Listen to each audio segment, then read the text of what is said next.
여러분 반갑습니다. 이수입니다. 이 강의는 2022년도 국가직 구급 해설 강의입니다. 전체적으로 보면 우리 이론 강의를 충실히 수강을 하고 기출 문제 좀 풀어보고 했으면 이제 충분히 문제를 풀 수 있는 그런 정도의 난이도다 이렇게 볼 수 있죠. 아마도 우리 모의고사, 동영 모의고사 수준보다 약간 난이도가 거의 비슷하거나 약간 낮다 이렇게 볼 수도 있었습니다. 그래서 우리가 다만 이제 좀 특이한 점은 법에 관련된 문제가 이제 하나 정도 나왔는데 아마 이제 개정된 법이 3월부터 이제 시행이 되니까 아마도 국가직은 금방 반영이 안 됐고 아마 이제 지방직에는 6월달에 실시되는 지방직에는 이제 법에 관련된 문제들이 많이 출제가 될 것으로 이렇게 예상을 해봅니다. 전반적으로 보면 20문제인데 골고루 나와 있죠. 우리가 6개 영역으로 된다고 하면 보통 이제 3문제 내지 4문제, 그 다음에 방법 및 공학은 2문제 정도다 이렇게 우리 항상 얘기를 했고 또 그렇게 이제 대비를 해왔는데 문제 잠깐 이제 내용을 보면 교육사 철학에 관련된 분야는 4문제인데 지금까지 이제 출제가 안 됐, 물론 이제 출제가 안 됐다고 해서 중요하지 않거나 출제가 됐다고 해서 중요하다 그런 문제보다는 철학하면 그 영역이, 그러니까 역사 철학이라고 하는 것은 새로운 이론이나 새로운 철학의 경향이 등장되는 건 아니기 때문에 기존의 내용 중에서 이제 안 나왔던 거 이런 것들이 이제 출제가 되기도 이제 하니까 다만 이제 20세기 철학 중에서 이제 분석 철학은 우리 공무원 시험에서는 아직까지 출제가 안 됐었지만 분석 철학이야 실존 철학과 더불어서 현대 철학의 가장 대표라고 볼 수 있기 때문에 분석 철학. 그다음에 이제 그러니까 포멀, 논포멀, 인포멀 이건 평생 교육의 한 영역이다 이렇게 볼 수도 있는 것이 이제 형식적 교육으로서 학교 교육, 그다음에 이제 비형식적, 무형식적 이런 형태들이 우리 이제 교육의 형태 아니면 이제 평생 교육에서 주로 이제 다뤘던 문제들이고. 그다음에 고구려 경당 문제. 이 경당 문제도 우리가 내용만 이제 충실히 들었으면 금방 이제 문제를 풀 수 있죠. 그다음에 유학의 교재도 가끔 이렇게 이제 돌려가면서 나오죠. 그 중에서 이제 유학의 교재는 주로 이제 초학자용 문자 학습서,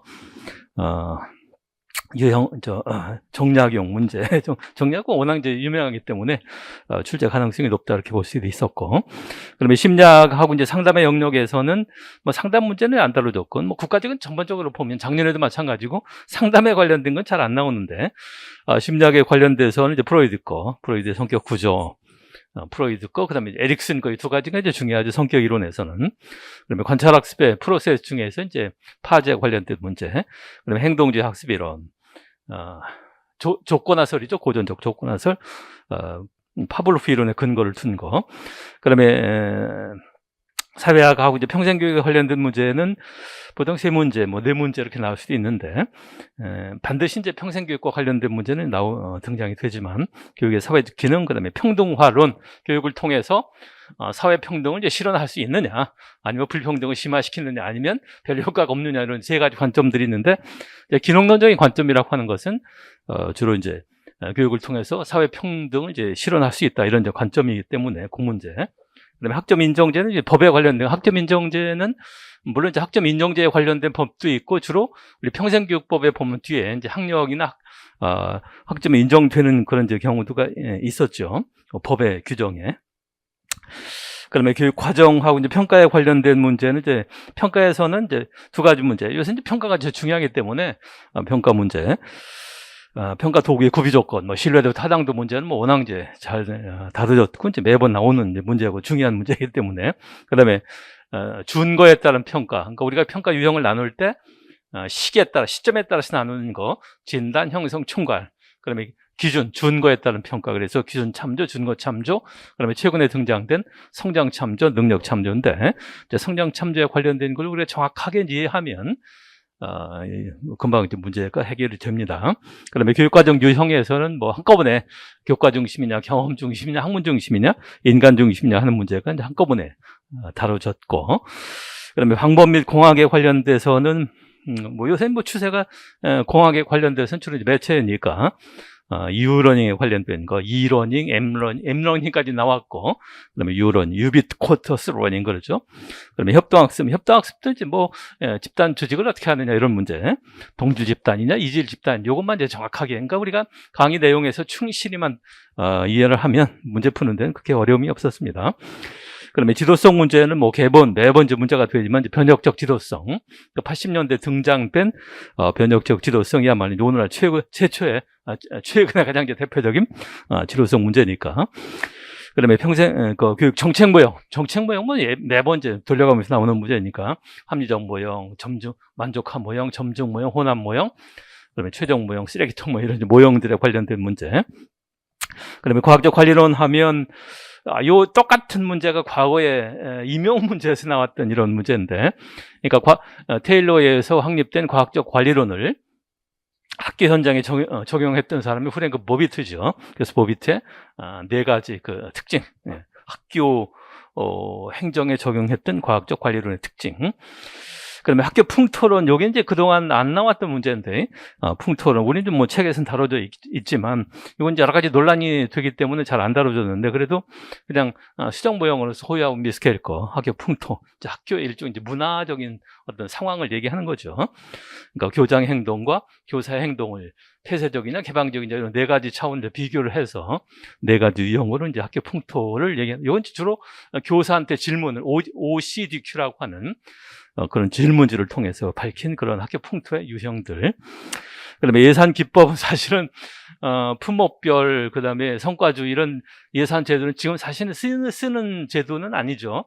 뭐 이론적으로는 제일 그냥 이상적이 하면 이제 연기준이고, 지금은 현행은 학교 예산 제도인데, 문제를 내다 보니까 이제 옛날에 잘 안 썼던 거, 그러니까 이론적으로 주로 다뤘던 거, 이런 것들이 주로 이제 나왔기 때문에, 그렇다고 해서 성과주의 예산 제도를 지금 쓰느냐, 그다음에 그거 중요하냐 이런 거는 사실 아닌데, 뭐 여러분 이제 돌려가면서 내다 보니까 똑같은 문제를 맨날 연기준 예산 제도라든지 학교 회계 제도만 이제 출제를 할 수 없기 때문에 이런 문제도 나와서 약간은 이렇게 정확한 그 내용의 여러 가지 예산 기법들을 잘 공부를 안 했으면 약간 이제 헷갈릴 수도 있었던 이런 이제 문제였는데, 그래도 뭐 예산 기법 중에 이제 하나이기 때문에, 그래서 이런 정도. 그러니까 행정인문은 아무래도 이제 5문제니까 제일 이제 출제 영역 가지수는 이제 제일 많고, 그 밖에 이제 거의 뭐 3문제 내지 4문제 이렇게 뭐 골고루. 그러니까 전반적으로 보면 기존의 형태하고 이제 거의 비슷하다. 반면에 난이도로 보면 뭐 이렇게 아주 높은 난이도를 가진 문제는 별로 없었다, 이렇게 볼 수가 있습니다. 자, 문제를 한번 좀 풀어봅시다. 자, 1번, 다음에 해당되는 학습 형태는 뭐냐? 학습자가 언제 어디서나 어떤 내용이건 어떤 단말기로도 학습이 가는 거, 언제 어디서 이런 것은 이제 소위 이제 유비쿼터 정신을 이제 반영한 그러한 형태들 이렇게 볼 수 있죠. 내용은 뭐 더 읽어볼 필요 없습니다. 그러니까 첫 번째 보기에 제시문의 한 앞에만 보면 이제 금방 해결을 할 수도 있는 거죠. 이제 이러닝 같은 경우는 초기에 예를 들면 뭐 프림 러닝이라든지 또는 오프라인과 온라인을 결합시킨 뭐 블렌디드 학습이라든지 이런 정도가 이제 이러닝에 속하는 거고, 그것이 좀 이제 발전된 것이 M러닝이죠. 모바일 러닝. 그다음에 거기 더 이제 확장이 돼서 U러닝은 뭐 학습의 형태로만 쓰는 것이 아니라 뭐 가전제품을 활용한다든지 아니면 여러 가지 교통 신호 체제 뭐 이런 여러 가지 상황에 다양하게 쓰는 것이 U러닝. 뭐 이 문제는 그렇게 어려운 문제가 아니었어. 기계 학습이라고 한 머신 러닝, 기계 학습은 요거는 뭐 기계학습이라고 따로 있다기보다는 60년대, 70년대 행동주의 심리학이 영향을 준 소위 티칭머신, 뭐 그런 의미로 이제 이해하면 되는 거죠. 교수 기계라고 하는, 그러니까 행동주의, 그러니까 소위 이제 스키너 이론이죠. 스키너 이론에 기반을 둔 그것이 이제 도입된 것이, 그러니까 기계를 가지고 애들한테 정답을 맞추면 막 거기서 막 칭찬하는 소리도 나오고, 그다음에 강화물 같은 거, 그러니까 눈가 사탕 이런 게 톡 튀어나와서 아이들한테 흥미를 느낄 수 있는 뭐 이런 것이 기계학습이라고 이렇게 볼 수 있습니다. 그러니까 지금 이제 쓰는 건 아니죠. 그러니까 이러닝이나 M러닝이나 U러닝이냐, 뭐 최근에 이제 형태가 U러닝. 문제는 어렵진 않죠, 문제는. 오늘 책에 여러 문제 다뤘고. 자, 2번. 다음에 해당되는 교육의 사회적 기능. 사회적 기능은 여러 가지 있는데, 사회적 기능 중에 문화 전승 기능도 있고, 사회이동 촉진 기능도 있죠. 그다음에 사회 통합이나 통제 기능도 있고, 사회 구성원의 충원이라고 하는 것은 선발과 배치 기능이다. 이렇게 볼 수 있는 거죠. 다 이제 기능론자들이 보는 교육의 사회적 기능. 자, 그 중에서 산업구조와 사회구조의 급격한 변화에 대응하는 인력 수급의 기능을 담당한다는 뭐 인력을 선발해서 학교가 교육을 시켜서 사회적 지위에 분배한다 하는 선발과 분배 기능을 얘기합니다. 기능론자들이 사회의 존속을 위해서 필요한 다양한 기능에 적합한 학생을 교육해서 적재 배치한다. 그러니까 기능론적인 시각이니까 능력에 따라서 학생을 선발해서 열심히 학교 교육을 통해서 지식이나 기능을 익혀서 그만큼 이제 사회적 지위에 분배하는 그런 역할을 충실히 하는 것이 학교다. 이는 기능론적인 시각입니다. 그러니까 사회 구성원의 충원 기능 또는 사회 구성원의 선발 및 배치 기능 이렇게 봐도 됩니다. 4번. 자, 3번. 능력주의 평등.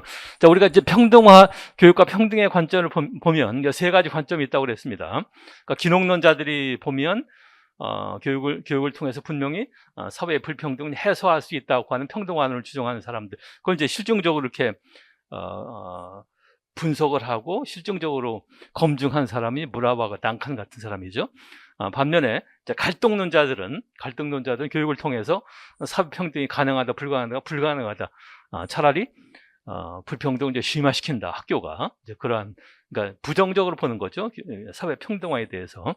그다음에 어떤 경우는 교육은 뭐 이렇게 검증을 해보니까 교육받은 사람이 그렇게 높은 지위에 올라가는 것도 아니고 뭐 별로 이게 평등화에 기여하지 못한다는 소위 이제 무효과론, 이런 세 가지 관점들이 있는데, 그럼 능력주의 평등화론, 기능론을 얘기하는 거죠. 기능론자들.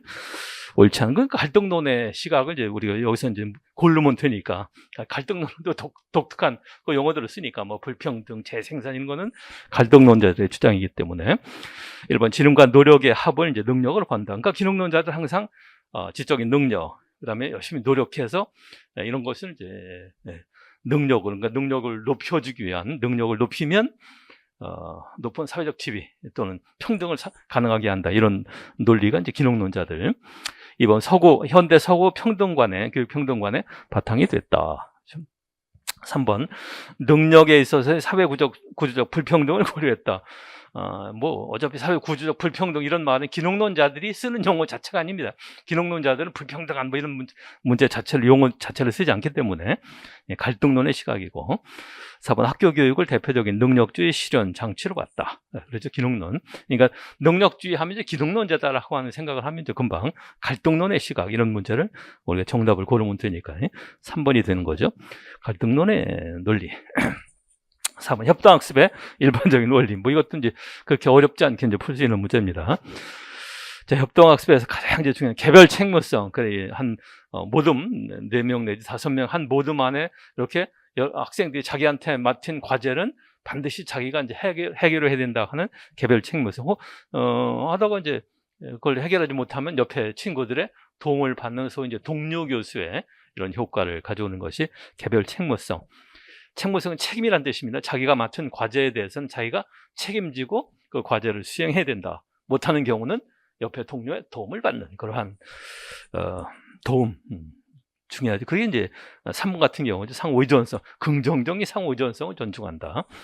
그다음에 협동학습은 반드시 집단 구성을 동질 집단이 아니고 이질 혼성 집단이다 그랬습니다. 이질 혼성 집단. 그다음에 공동의 목표 달성을 위해서 여러 명이 상호 의존 관계를 통해서 해결한다. 이건 뭐 금방 이제 우리 뭐 쉽게 이제 해결할 수 있는 문제입니다. 동질 집단이 아니고 이질 혼성 집단이다. 2번이죠. 자, 5번도 평가 도구의 신뢰도 및 타당도에 대한 설명을 옳지 않은 거. 뭐 신뢰도 하면 방법에 관련된 거고, 측정 도구가 어떻게 측정하느냐에 관련된 문제. 타당도는 그렇죠? 무엇을 측정 도구가 측정하느냐에 관련된 문제. 자, 한꺼번에 뭐 두 가지를 다 물었습니다. 1번 신뢰도는 얼마나 정확하게 오차 없이 측정할 하는가와 관련된다. 그러니까 우리가 측정한다고 하는 것은 직접적으로 어떤 현상에 대해서 직접 잴 수 없기 때문에 반드시 이제 도구를 쓰게 되고, 이 도구의 정확성에 관련된 문제는 신뢰도. 그렇죠? 자, 2번 평가 도구가 높은 타당도를 갖기 위해서는 평가 도구의 신뢰도가 높아야 된다. 그러니까 신뢰도하고 이제 타당도의 관계. 그러니까 신뢰도 안에 타당도가 이제 포함되기 때문에 신뢰도가 낮으면 타당도가 결코 이제 높을 수가 없는 거죠. 반면에 타당도가 높으려고 하면 신뢰도는 높아야 된다, 그런 논리. 그러니까 결국 이제 신뢰도가 타당도에 영향을 주는 거지 타당도가 신뢰도에 영향을 주는 것은 아니다, 이런 논리를 약간 이제 말을 바꿔서 표현한 문장이니까. 그래서 평가 도구가 높은 타당도를 갖기 위해서는, 타당도가 높기 위해서는 신뢰도도 높아야 된다. 반면에 신뢰도가 낮아도 타당도하고 이제 관계가 없습니다. 타당도 문제는. 그러니까 신뢰도가 더 넓은 개념이고, 이 신뢰도 안에 타당한 점수가 있고 타당하지 않은 점수가 있기 때문에 신뢰도는 그러니까 타당도는 신뢰도에 별 영향을 안 주고 반대로 신뢰도가 타당도에 영향을 준다. 자, 3번 공인 타당도. 우리가 공인 타당도의 문제는 세 가지 경우가 있다고 그랬습니다. 공인 타당도는 한 검사 X하고 이 검사 속에 있는 행동 준과 Y와의 관계. 다시 말해 그러니까 도덕 시험과 도덕적인 행동과의 관계, 이런 걸 따질 때도 공인 타당도. 그다음에 이미 여기 우리 문제에도 있듯이 이미 타당도가 높다고 인정됐던 그런 검사를 바탕으로 해서 새로운 검사를 새로 제작했을 때 기존에 타당성이 있다고 인정된 검사와 새로 제작된 검사와의 상관관계, 이런 걸 따질 때도 공인 타당도. 그다음에 검사 X와 검사 Y와의 어떤 유사성이 높다고 하면, 상관도가 높다고 하면 검사 X를 검사 Y로 바꿀 수도 있는 이런 경우들이 타당도하고 관련된다고 그랬습니다. 이 문제는 지금 공인 타당도는 새로운 평가 도구의 타당도를, 그러니까 기존 새로운 이제 검사 도구를 만들었다, 그런 얘기입니다. 기존의 타당성을 인정받고 있는 도구와의, 그러니까 기존에 우리가 지능 검사를 만들 때 기존의 타당성이 높다라고 인정된 지능 검사를 참고로 해서 그것을 바탕으로 새로운 지능 검사를 만들었을 때 두 검사 간의 상관도를 따질 때 우리가 공인 타당도, 유사성 혹은 연관성에 검증한다. 상관관계를 따지는 거죠. 4번 동형 검사 신뢰도. 동질의 검사를 쓰는 거죠. 동일한 피험자 집단에게 동일한 평가 도구를 일정한 간격을 두고 반복 실시한 결과를 파악하는 것은 재검사 신뢰도가 되는 거죠. 재검사 신뢰도. 동형 검사 신뢰도는 아예 처음부터 동질의 A형과 B형을 만들어서 둘 간의 상관관계를 따지는 것이 동형 검사 신뢰도. 그러니까 4번은 재검사 신뢰도. 어려운 문제는 아니죠. 5번은 4번. 6번 다음과 가장 관계가 깊은 학습 이론. 우리 이런 예를 들었죠. 수학 시간에 수학 문제를 칠판 앞에 나와서 쭉 이제 썼을 때 이제 풀었는데 풀다가 이제 맨날 못 풀고 선생님한테 야단 맞고 그러면 수학 시간이 싫어지고, 그러다가 이제 다음 학년으로 올라가서 그 교실 자기가 수학 시간에 아주 선생님한테 야단 맞았던, 수학이 지긋지긋했던 그러한 상황을 생각을 하면 나중에 교실 앞에만 지나가도 기분 나쁜 이런 생각이 드는 거예요. 그건 기분 나쁘다, 뭐 이렇게 이런 모멸감을 줬다 하는 것은 정서적인 문제죠. 정서적인 것과 관련돼서 조건화되는 거. 뭐 이건 뭐 금방 나오죠. 파블로프 문제죠. 자, 마찬가지. 그래, 우리 내용을 보면 영수는 국어 성적이 좋지 않아서 시험 성적이 나올 때마다 여러 번 국어 선생님으로부터 꾸중을 들었고, 뭐 여러분들 아마 국어를 잘할 것 같은데, 자, 꾸중을 들을 때마다 기분이 상해서 얼굴이 붉혀졌다. 정서적인 거하고 이제 조건화되는 거죠. 매번 그런 거예요. 매번 꾸중을 들었다고. 자, 어느 날 영수는 우연히 국어 선생님을 복도에서 마주쳤는데, 그러니까 국어에 대한 아주 나쁜 기분, 감정, 이런 것들이 이제 쌓였다가 나중에 국어 선생님만 보면 얼굴이 붉어졌다, 기분 나빴다, 뭐 더 나가서는 국어 과목도 싫어졌다. 더 나가면 이제 국어 시간에 이번 시간에 오늘 이제 국어 교과 시간이 있다고 하면 아예 학교 가기도 싫고, 이런 감정하고 관련된 조건화. 잘못한 일이 없음에도 불구하고 자신도 모르게 얼굴이 붉어졌다. 그래서 조건화되는데 국어 시간에 그런 불쾌한 꾸중 때문에 기분이 나빠지고 이제 국어 선생님이 싫어하고 국어 선생님 뒷모습만 봐도 열받고 기분 나쁘고 뭐 이런 것은 다 고전적 조건화설이죠. 그러니까 정서적인 관과 관련된 거. 뭐 여러 예들이 있었습니다. 예를 들면 옛대인, 그러니까 똑같은 이렇게 만날 때마다 화장품, 똑같은 화장품을 바르고 왔을 때 그 냄새 이제 조건화되면 길을 가다가 그런 화장품 바른 냄새만 풍기는 사람만 보면 옛날 애인을, 뭐 지금 애인도 괜찮고 옛날 애인이 생각났다, 이런 것들이 다 고전적 조건화. 근데 이제 조작적 조건화는 그게 아니죠. 자극을 주었을 때 그 자극에 대한 반응이 나오고 그 반응에 대해서 강화를 줌으로써 자극과 반응을 결합시키는 조건화가 조작적 조건화 스키너고, 여기서는 이제 고전적 조건화 형성, 그러니까 정서적인 것과 관련된 조건화를 설명하는 것은 다 파블로프 이론입니다. 구성주의나 정보처리는 뭐 전혀 아니죠. 자, 3번, 자, 7번. 다음에 해당되는 프로이드의 성격 구조 요소, 성격 우상이라고 그러죠. 이드, 에고, 슈퍼에고. 뭐 이건 뭐 여러 번 우리가 다뤘던 문제니까. 이드, 에고, 슈퍼에고. 그래서 이드는, 그러니까 용어들이 물론 이제 초기 이론이 아니죠. 초기 이론은 무의식, 전의식, 의식 그랬다가 이제 후기 이론이 돼서 이드, 에고, 슈퍼에고. 이드 하면 원초적 자라는 뜻이 원초와, 에고는 현실적 그러면 슈퍼에고는 초자.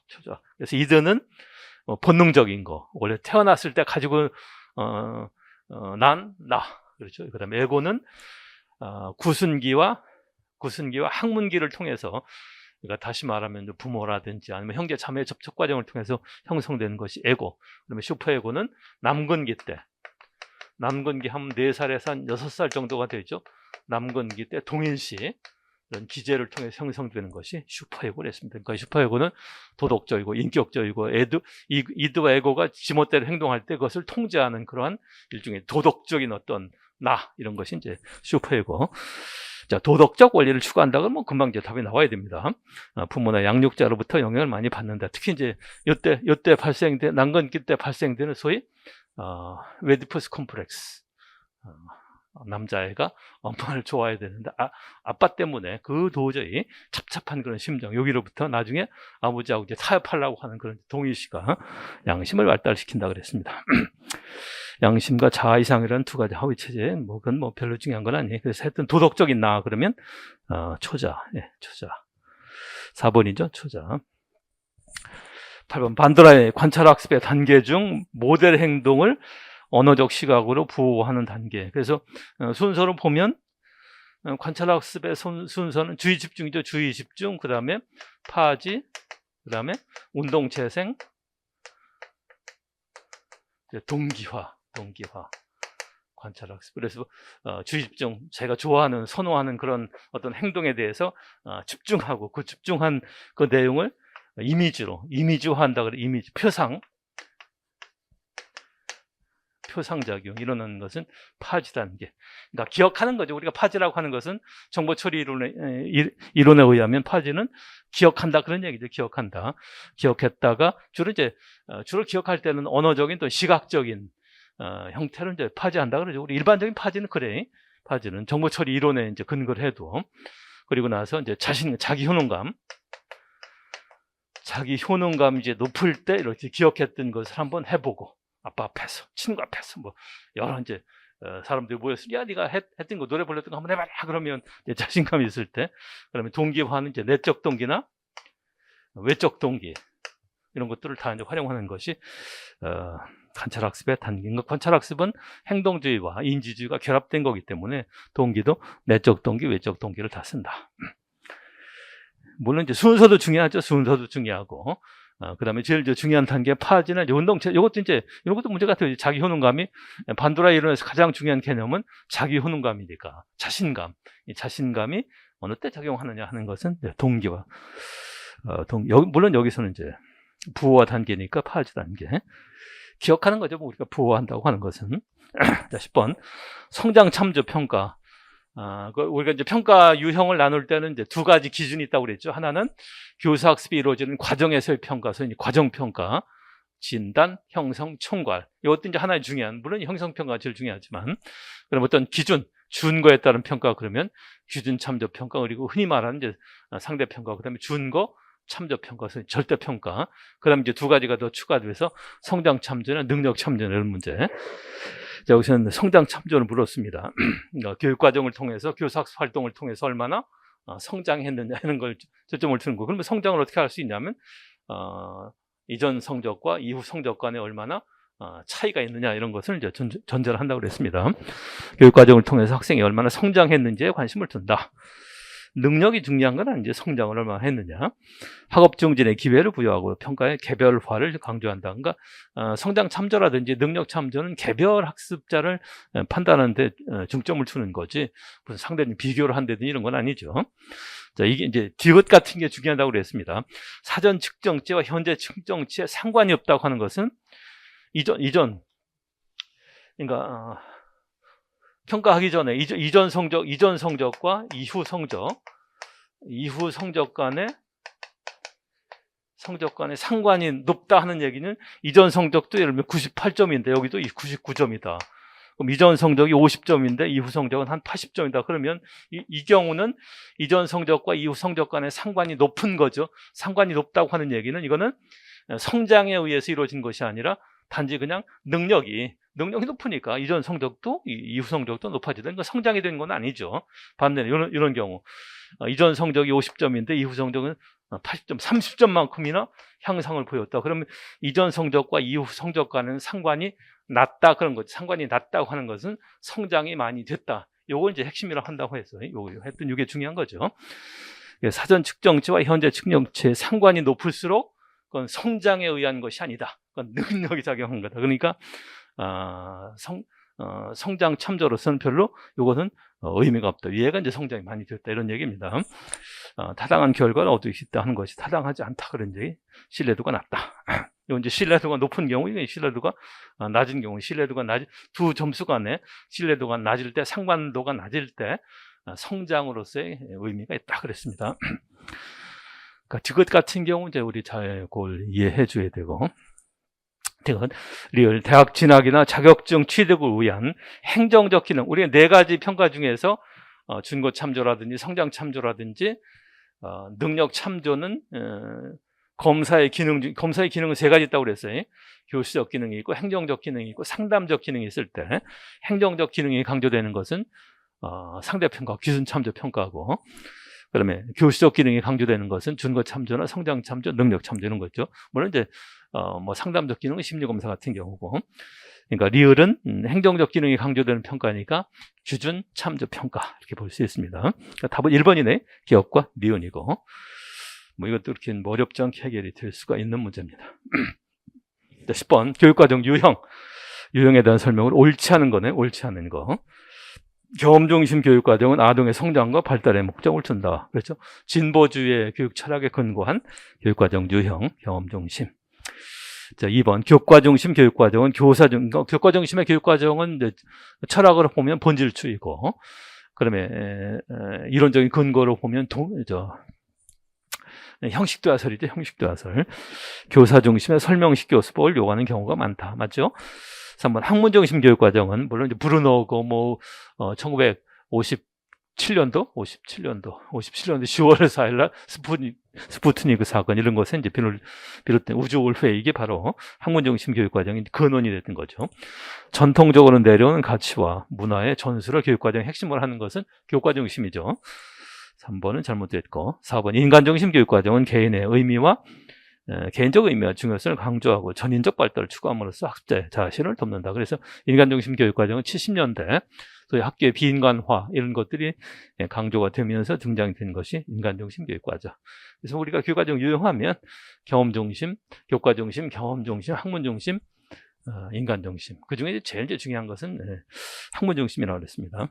우리 정답도 학문중심이네. 3번 잘못된 거니까. 11번 분석적 교육 철학에 대한 설명을 옳지 않은 거. 분석 철학, 이건 1920년대 비엔나 서클, 비엔나 대학의 소위 논리 실증주의에 기반을 둔 거고, 그래서 이 분석 철학이나 그러니까 20세기 들어와서 전통적인 철학, 전통 철학이죠. 전통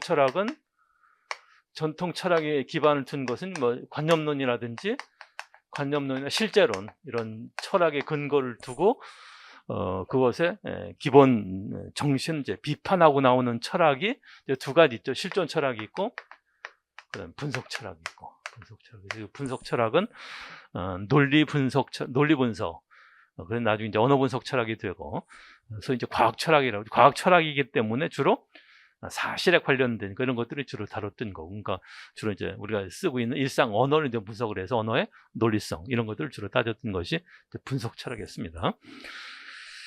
아닌 거니까 1번 위대한 사상과 교육 사상이나 이제 우리가 교육적 주장이나 교육의 목적과 방향을 찾으려고 했다. 이게 이제 소위 전통적인 철학은 전통적 교육 철학이죠. 전통적 교육 철학과 이런 특히 이제 분석 철학에 영향을 준 철학적인 관점들이 다르죠. 그럼 전통적인 교육 철학이라고 하는 건 뭐냐면 관념론의 실제론과 같이 어떤 위대한 일반 사상가죠, 일반 철학자들, 플라톤의 교육 사상 중에서 플라톤의 사상 중에서 일반적인 플라톤의 사상 중에서 교육에 관련된 것만을 뽑아서 플라톤의 교육 사상, 뭐 아리스토텔레스의 사상 중에서 교육에 관련된 것만 뽑아서 그것을 다루는 게 이제 소위 전통적인 방법이라고 볼 수 있죠. 교육 철학. 그러다 보면 오랫동안 우리 한국에서도 이제 동양에도 공자의 사상 중에서 교육만을 뽑아서 공자의 교육사, 공자가 처음부터 교육을 논한 건 아니잖아요. 하나의 공자의 유교 사상 중에서 교육에 관련된 거. 우리나라 같으면 퇴계 일반적인 사상 중에서 교육과 관련된 문제를 뽑아서 이게 퇴계의 교육 사상이다. 뭐 이렇게 보는 경우들이 이제 일반적인 철학의 접근 방법이었습니다. 그러다가 이제 이런 분석 철학이 등장이 되면서 교육에서 사용되는 정확한 용어, 개념, 논리 이런 것들을 분석을 함으로써 교육 철학의 접근 방식이 이제 달라졌던 것이 이제 분석 철학이 준 교육 철학의 적용 방식이다. 그러니까 이런 건 분석적 교육 철학은 분석 철학이 교육 철학의 방법에 영향을 주게 됩니다. 그러니까 1번 같은 경우는 전통적인 철학의 접근 방법이다. 그러니까 전통적인 교육 철학의 접근 방법이다 이렇게 볼 수 있습니다. 자, 이번 전통적 교육 철학에서 애매하거나 모호하게 사용되고 있는 개념의 의미를 그러니까 뭐 얘기했듯이 전통적인 철학이라고 하는 것은 어떤 위대한 사상가의 사상 중에서 교육에 관련된 것만 뽑다 보니까 뽑는 게 무슨 철학이냐, 그 속에 그것이 가지고 있는 중요한 용어, 개념, 논리 이런 것들을 이제 분석하자 하는 것이 바로 이제 분석 철학이 준 영향이다 볼 수 있죠. 자, 3번 교육의 과학적 논리적 방법. 그러니까 원래 분석 철학은 과학 철학입니다.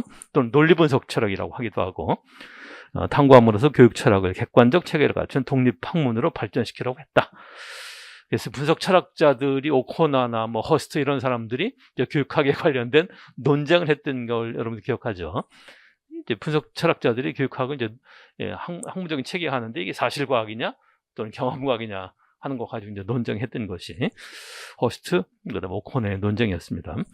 2차적 또는 반성적이라는 철학적 방법, 요 표현은 좀 이상하긴 해.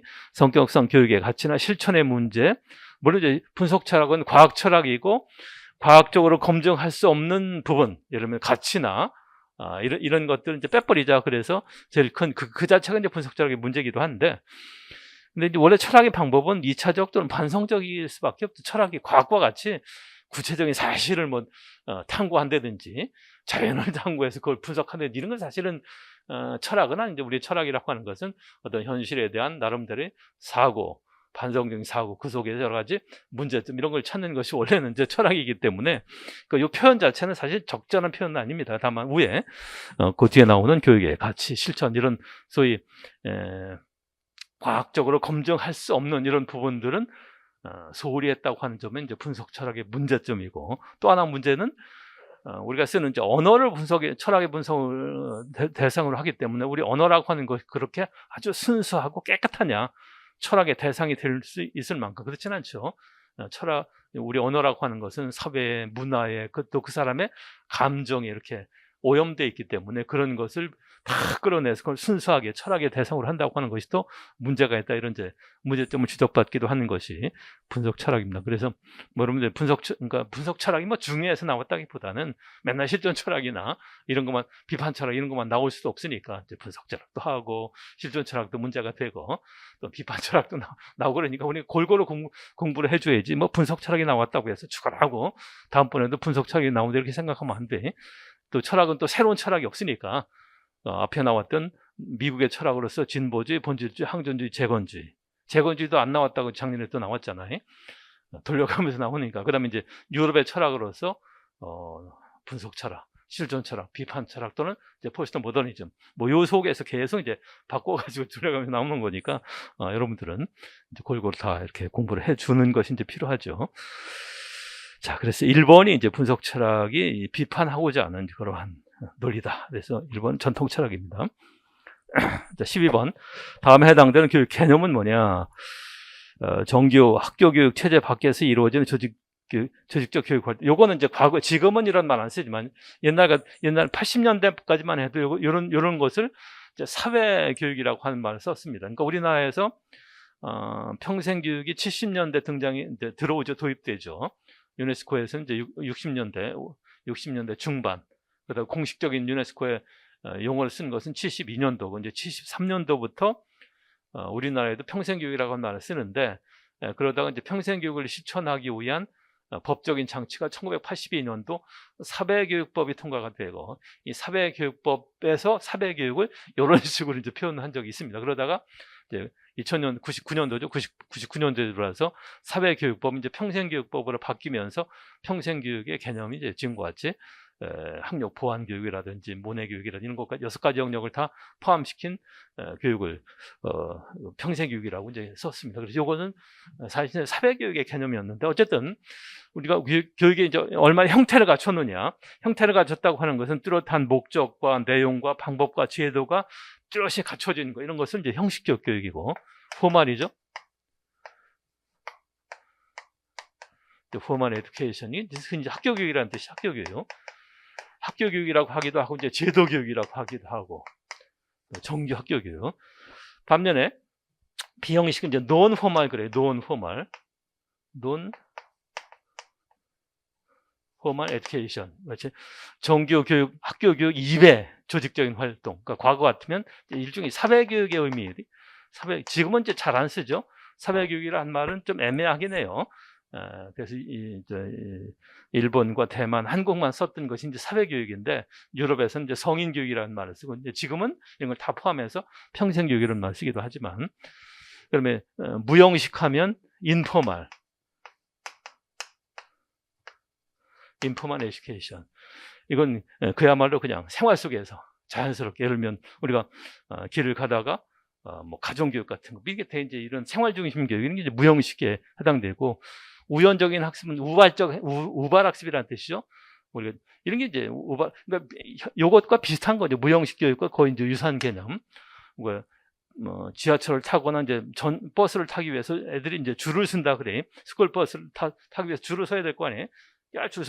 줄을 쓰는 걸 통해서 아이들은 질서의식을 배운다든지 이런 것들이 우연 학습이다. 생활이나 문화 속에서 자연스럽게 습득되는 거, 이런 것은 우연적인 학습, 우발 학습이라는 뜻이죠. 이거는 무형식 교육과 이제 비슷한 거고, 그다음에 비형식 교육은 이제 사회 교육과 이제 비슷한 개념으로 이렇게 정리를 해주면 됩니다. 그러니까 크게 보면 세 가지죠. 형식적인 정도에 따라서 포멀이나 논포멀이나 인포멀이냐. 자, 여기서 이제 정규 학교 교육 체제 밖에서 이루어지는 조직적 교육 활동. 그러니까 우리 같은 과거의 사회 교육이라는 뜻입니다. 뭐 새마을 교육이라는 게 다 여기에 속해. 교육사의 자격 요건이나 교육 방법이 프로그램의 상황과 조건에 따라 유동적인 경우가 많다. 학교 교육 밖에서 이루어지기 때문에 이런 교육을 논포멀이다 그래. 논포멀. 무형식하고는 좀 다르죠. 그러니까 형식이 없는 것이 이제 무형식이고, 비형식은 형식은 있는데 약간 형식만큼 이렇게 아주 정확한, 아주 규격화된 그런 것은 아니다. 그거로부터 약간 이제 벗어난 그런 교육을 비형식, 이런 말을 씁니다. 자, 그래서 12번은 2번 비형식이다. 13번 다음에 해당되는 리더십, 그러니까 지도성 유형. 이것도 뭐 여러분 제일 이제 많이 나왔고, 제일 현대 지도성 이론으로서 가장 강조가 되는 이론. 구성원으로 하여금 조직 목적에 헌신하도록 헌신성, 의식과 능력 향상을 격려함으로써 자신과 타인의 발전에 보다 큰 책임감을 갖고 조직을 변화시켜다 그랬는데 변혁이죠. 높은 성취를 이루도록 유도한다. 제일 중요한 것은 네 가지, 4I라고 그랬으면 4I. 이상적, 감화력 그랬지. 영감적, 동기, 지적, 자각, 개별적, 고려. 이건 4I 그랬습니다. 4I. 네 가지 I자 들어가서 4I를 말 썼죠.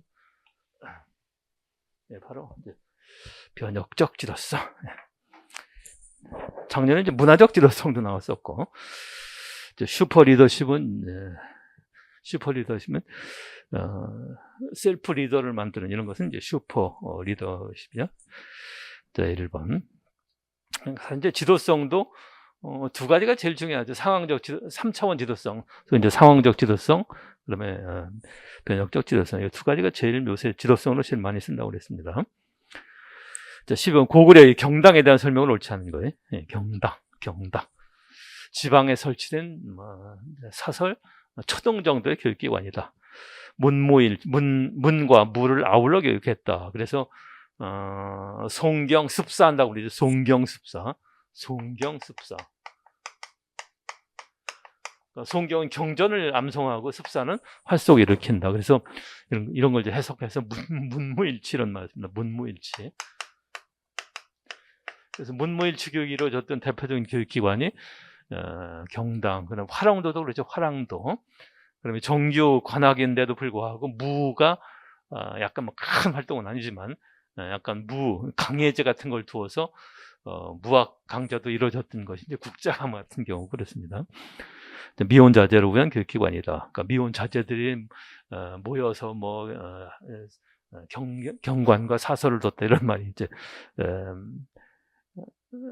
구당서 또는 신당서 이제 한 줄 정도 나오죠. 한 줄 정도. 문선을 교재로 사용했다. 문선은 이제 문장력을 기르는 그런 과목을 문선 그럽니다. 그러니까 관리가 될 아니면 유학학습에서 이제 문선이 경당에도 문선을 배웠고 그다음에 신라의 국학에도 이제 문선을 읽고 그랬습니다. 문장력을 기르는 거예요. 유교 경전으로서는 이거 핵심이라고 그랬죠. 사서와 오경이 있을 때 사서는 송나라 시대 때 성리학이 확립되면서 이제 하나의 경전으로 인정이 되고 그 이전에는 오경이 중심이라고 그랬죠. 오경. 그래서 만약에 고구려 이전에 예를 들면 태학이라든지 경당이라든지 아니면 신라 국학 이런 데서 사소경을 배웠다 그러면 그 기록은 가짜다 이렇게 볼 수 있다고 그랬죠. 그래서 항상 먼저 오경을 중심으로 하다가 이제 사소경 정도가 되면 이제 고려 말쯤이 돼서 그러니까 조선조 교육기관에서는 사소경을 읽지만 그 이전에는 사서는 정규 교과 경전으로 아직 인정이 안 된 거죠. 사서가 뭐예요? 대학, 논어, 맹자, 중형이죠. 대학, 논어, 맹자, 중형. 그래서 요게 이제 핵심이다. 그래서 사서냐, 오경이냐 이런 거에 이런 건 뭐 정확하게 우리가 공부를 해주지 않으면 뭐 사서도 읽지 않았겠느냐, 오경도 읽었으니까 그렇게 쓸 수 있는데 그게 아니고 사서 그럼 틀리다고 그랬습니다. 오경 그랬죠. 네. 14번, 4번. 자, 15번. 다음에 해당되는 조선 후기의 자찬 교재는 직접 편찬한 교재, 그냥 아동용 교재 또 이리 정확한 표현이 되는데. 자, 천자문이 갖고 있던 문자 학습 교재로서의 결함을 극복하기 위해 만든 한자 학습서, 이제 문자 학습서죠. 상하권으로 나눠 상권은 유형적, 형태가 있는 거, 하권은 무형, 형태가 없는 거. 유형이니까 형제, 부, 이게 이제 상권, 하권은 인의, 예치, 이런 것들인데 하권. 사소절은 이덕무가 쓴 것, 이덕무.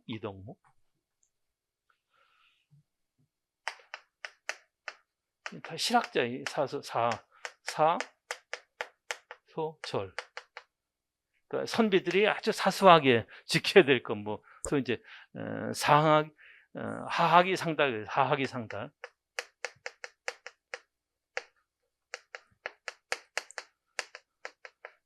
이런 정시를, 이건 하학지람도 마찬가지예요. 이건 안정복이 쓰는 건데, 안정복. 그러니까 이런 실학자들은 이제 구체적으로 뭐 청소도 하고 무슨 농사도 짓고 이런 것은 이제 하학이라고 하고, 그리고 나서 상달, 경전을 공부한 데도 있는 것은 상달. 근데 기존에 그 당시만 해도 선비들은 하학 같은 건 완전히 무시해버리고 상달, 뭐 형이상학적 이런 공부만 했던 것에서 이제 비판하고, 하학이 상달하는 정신을 사소전, 하학진함도 마찬가지. 하학 진함, 뭐 하학 진함, 하학이 뭐 지향해야 될 것 뭐 이런 뜻이죠. 뭐 그렇게 중요한 건 아닌데, 하학편, 아이월남은 장혼이 쓴 거죠. 장혼. 이제 이건 서당의, 후기 서당의 뭐 교재, 아희월남. 애들이 이제 유희하는, 뭐 놀이하는 뭐 이런 것들. 그러니까 조선 후기에 오면 서당도 주로 이제 설립자들이 주체가 달라진다고 그래요. 설립 주체가.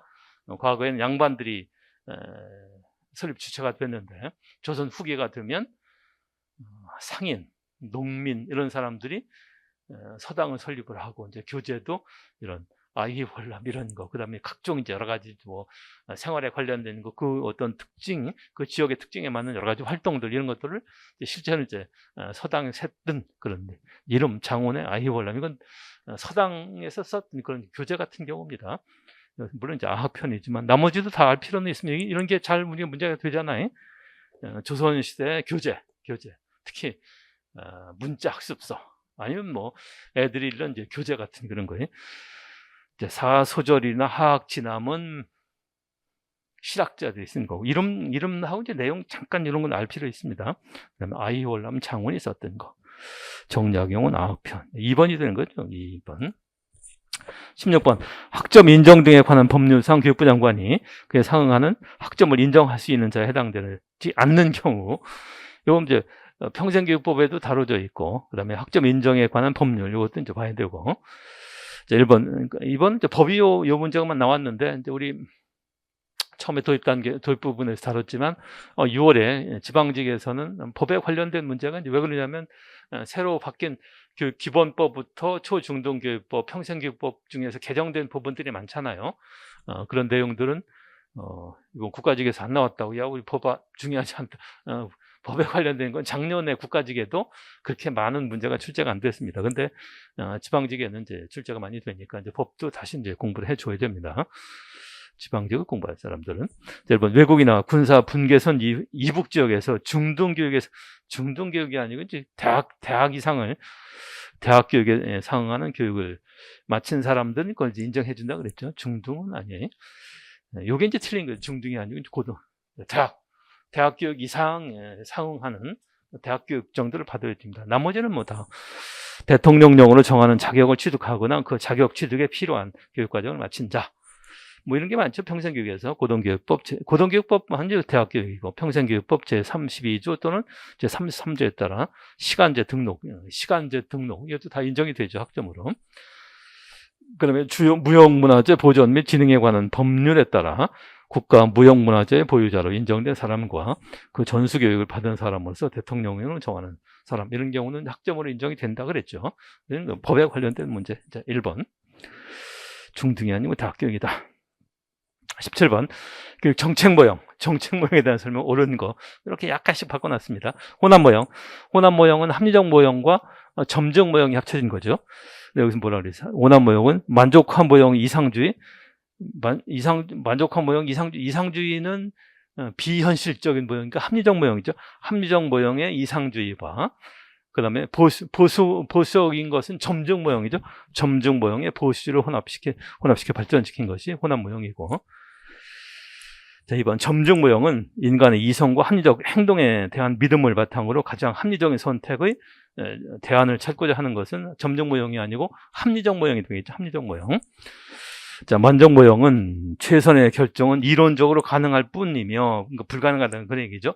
실제로는 제한된 범위 안에서의 이제 제한된 합리성을 추구하는 거. 뭐 그 정도 하면 됐다. 뭐 됐지. 뭐 뭘 더 따지냐 이런 정도. 그래서 이건 이제 만족한 모형. 그러니까 합리적 모형은 최선책을 찾는 거고, 만족 모형은 차선책을 찾는 정도 그랬습니다. 이제 심리적 모형이라지, 심리적 모형.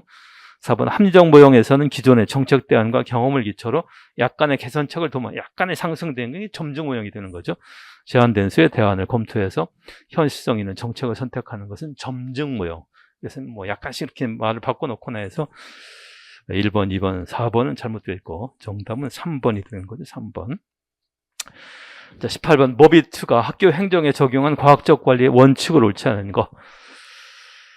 테일러에 의해서 확립된 과학적 관리 기법을 학교 행정에 적용한 사람이 프랭크 모비트나 이제 스폴딩 같은 사람이 스폴딩. 자, 1번 교육에서의 낭비를 최대한 제거한다. 그러니까 낭비를 줄이는 거죠. 그래서 어차피 과학적 관리론이라고 하는 것은 고전적 조직 이론의 정신이 어떤 인간 관리를 과학화시키고, 그러니까 조직이나 인간 관리를 과학화시켜서 뭘 높이는 거예요? 생산성을 높이는 이런 데 중점을 둔 것이 과학적 관리론. 2번 가능한 모든 시간의 교육시설을 활용한다. 그러니까 노는 시설 없이 풀 가동하고 낭비도 줄이고, 그래 결국 이제 경제성을 추구하는. 교직원의 작업 능력을 최대한 유지하고 교직원 수를 최소한 줄이고 풀 막 가동을. 그러니까 마치 이제 사람을 뭐같이 기계처럼, 인간은 기계처럼 부린다 하는 것이 과학적 관리론의 원칙이었습니다. 자, 교원은 학생을 가르치는 일에 전념하도록 하고, 행정은 행정가들, 그러니까 소위 이제 물론 이제 분업과 전문화의 하나의 특징은 관료조련의 특징이기도 하지만, 고전적 조직 이론의 시대에서 소위 과학적 관리론도 분업과 전문화, 그러니까 교원은 가르치는 일에, 행정은 행정가들이 나눠서 분담한다 하는, 그래야지 생산성을 높일 수 있기 때문에. 자, 18번은 4번이 되죠. 4번.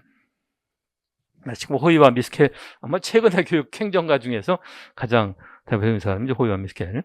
학교 풍토의 4가지 유형에 대한 설명으로 옳지 않은 거. 요거는 뭐 그동안 이제 출제가 안 됐기 때문에 많은 설명이 안 됐지만, 요거는 그냥 이렇게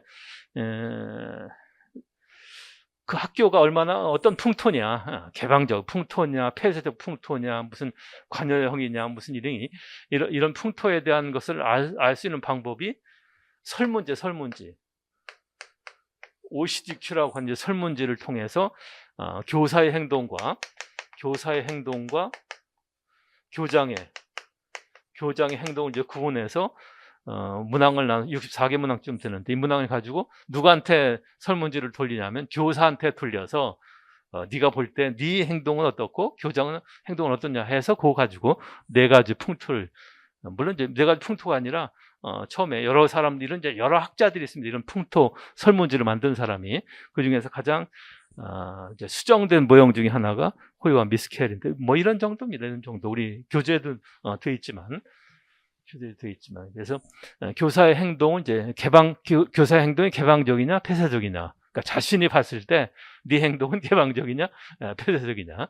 그다음에 교장 행동도 네가 봤을 때 교장이 개방적인 형태냐, 개방적이느냐 아니면 폐쇄적이냐, 이렇게 해서 교사한테 질문을 묻는 거죠. 그래서 개방형 하면 이제 둘 다 개방적이죠. 교장도 개방적이고 교사도 개방적이라 하면 이제 개방적 풍토. 반면 교장의 행동은 폐쇄적인데 교사 자신들은 나는 개방적이다, 열심히 조직을 해서 열심히 노력한다, 뭐 전문성 있다, 이러면 몰입형. 근데 몰입형이라고 하기도 하고 뭐 관여형 이렇게 이름 붙이기도 하고, 영어식의 이제 표현이기 때문에.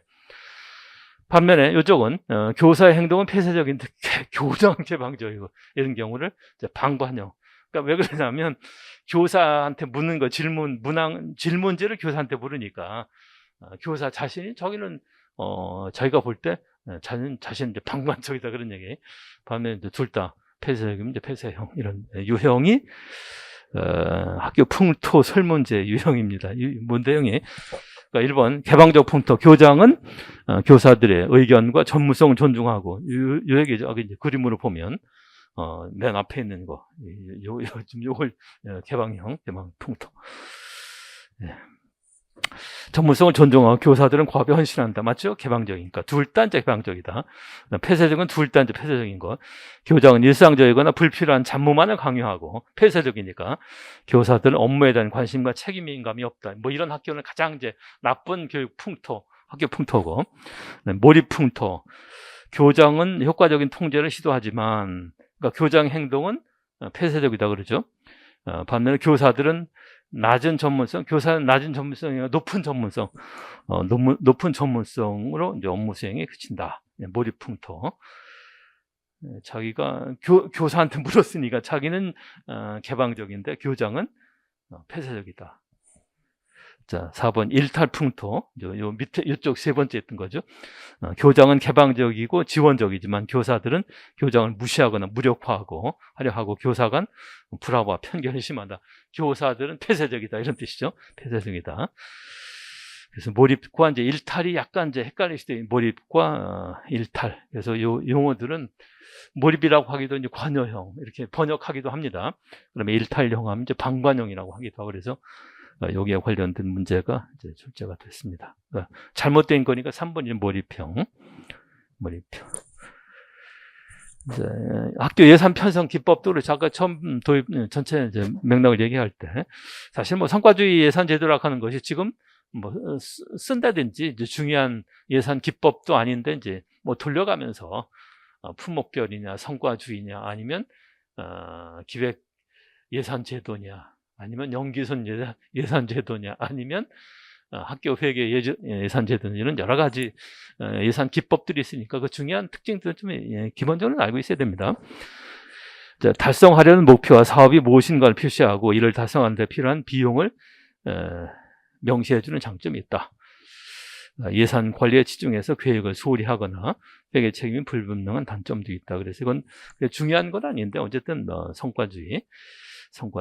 그래서 가장 이제 오래된 것은 이제 품목별이었고 이제 품목별 예산 제도는 품목별로 아이템별로 정해서 그 단가를 계산하는 것은 이제 품목별. 그래서 이 품목별은 지나치게 이제 중앙 집권적이고 교육청에서 일방적으로 예산을 편성하기 때문에 여기에 대한 반발로 나와서 지금 현행 사용되는 것이 단위학교 예산제도 그 중에 하나가 이제 학교 회계제도 같은 경우고 이제 성과주의는 거의 쓴 적이 없습니다. 뭐 그런 정도 알아두고 그 다음에 이제 전년도 예산을 영해 상태로 놓고 가장 이제 이상적인 예산 기법 중에 하나가 연기선 예산제도. 그래서 예산제도도 뭐 여기에 관련된 뭐 성과주의가 나왔다고 해서 중요하니까 나왔다 그런 의미보다는 맨날 뭐 연기준 예산제도라든지 또 학교 회계제도만 출제할 수가 없으니까 출제자 입장에서 보면 그래서 돌려가면서 성과주의가 나왔다고 하는 의미는 이해해주고 중요한 것은 지금 학교 회계제도가 중요하죠. 특히 이제 초중등교육법에 표시가 되어 있는 규정되어 있는 학교 회계 제도에 대한 여러 가지 특징 그런 것들을 잘 이제 공부를 다시 해줘야 됩니다. 다음 지방직에도 똑같이 이런 게 나온다 그런 의미는 아니죠. 그래서 그냥 돌려가면서 나왔다 이렇게 생각하면 됩니다. 옛날식의 그런 출제 문제였다 이렇게 볼 수 있습니다. 그래서 이런 전체적으로 보면 아까 얘기했듯이 뭐 그렇게 난이도가 높다 이렇게 볼 수는 없는데 그래도 그동안 이제 잘 이렇게 구석에 박혀서 교육학 이론 중에서 구석에 처박혀 있다가 잘 안 다뤄졌던 문제가 이제 가끔씩 이렇게 출제가 되는 경우도 있으니까 적어도 우리가 이제 공부를 하려고 하면 이론에 대한 체계적인 그런 뭐 이것은 맨날 나왔기 때문에 중요하고 안 나오니까 중요하지 않다 이런 식의 단정적인 어떤 공부 방법은 좋은 방법은 아니다 이렇게 볼 수가 있습니다. 자, 그동안 이번에 국가직을 본 분들은 이제 수고를 했고 앞으로 6월에 지방직 시험을 볼 수험생들은 또 이제 참고를 해서 여기 뭐 그대로 이런 형태로 나오는 것은 아니고 예년에 비해서 예년에도 마찬가지죠. 국가직보다는 지방직에 관련된 문항이 약간 이제 난이도가 좀 높다. 법률에 관련된 문제들이 더 많이 출제가 된다 이렇게 이제 볼 수가 있기 때문에 요 수준에서 꼭 공부를 해준다 이렇게 보는 것은 별로 좋은 방법은 아닐 거다 이렇게 좀 명심을 하고 다시 한번 가다듬어서 공부를 해주기 바랍니다. 수고했습니다. 감사합니다.